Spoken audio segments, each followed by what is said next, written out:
So apparently, the China spy balloon that had the country up in arms, however long ago, was not, in fact, a spy balloon at all, and the entire situation has turned out to be a hoax. Now, you shouldn't be surprised by that, neither am I. In fact, you should, as I feel, vindicate it because, as I expect you, I was saying the correct thing when it happened at the time. But this is an article from Reuters that basically spills the beans here. So let's get into this. Chinese spy balloon did not collect information over US, says the Pentagon. The article goes as follows. A Chinese spy balloon that flew over the United States earlier this year before being shot down did not collect information as it went across the country, the Pentagon said on Thursday.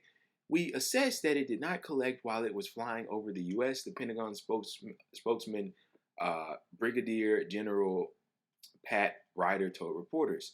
The balloon spent a week flying over the United States and Canada before the U.S. military shot it down off the Atlantic coast on Biden's order. Okay, so that was very cut and dry and obviously easy to understand, hopefully. But I wanted to speak about this because you see how conveniently this was released, how quietly this was released. And I mean, I want you to compare.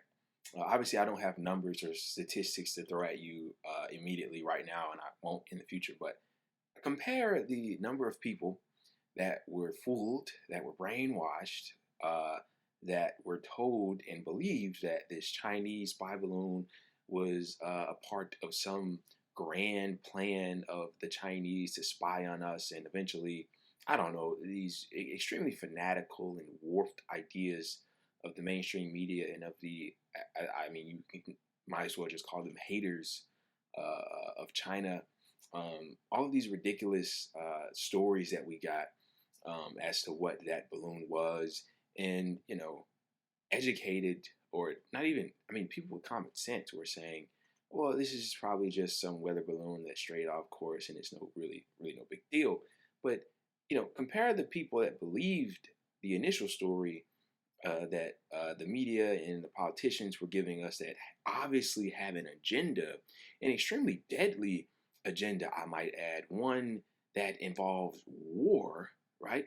Compare the amount of people that saw that story and believed it to the amount of people that actually learned that, well, this entire thing was complete nonsense. I mean, the number is probably staggering. And I mean, this is just, it falls in line with the reoccurring trend. This theme of trying to paint places like China, and there are other places that we can point to as well, in a bad light, obviously stir up tensions. But one of the most important things, I won't call it the most important, but it's extremely important. When you do things like go to war or, enact certain policies, take certain policy decisions and go in certain directions, especially as it pertains to foreign policy. One of the things that you need to do, something that's extremely important, something that one could say Vladimir Putin didn't do before going into Ukraine, is to manufacture consent. And that is something that the United States has done on many different occasions. And they do this in order to justify means in which they take in order to act out certain actions to achieve whatever it is they would like to achieve.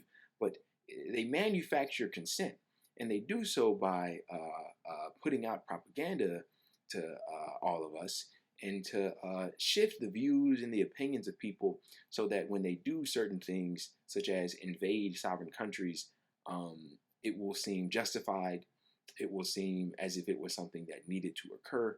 So the China hate, the fake balloon stories, they serve a purpose, and the purpose is to create negativity surrounding this particular state, that being the People's Republic of China, and so that when push comes to shove, and I mean, I can't understate this. I mean, this is significant.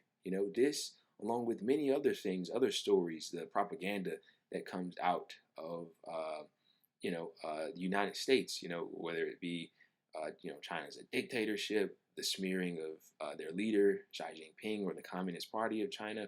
I mean, All of this serves a purpose to create negativity and to do away with dissent, legitimate dissent as it pertains to the United States policies in this regard and in many other regards. But I just felt the need to touch on this because this is important.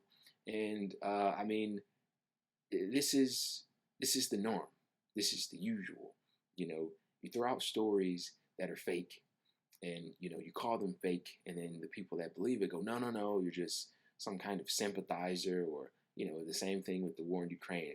If you provide dissent for what NATO and the Western countries are doing, you're somehow an agent of the Kremlin, or if you provide dissent on the majority opinion in Washington that's anti-China, you're somehow, an ally of Mao or Jiang or whatever. I mean, who knows? But anyway, this is an all too familiar ending to a story that was easily see through from the beginning.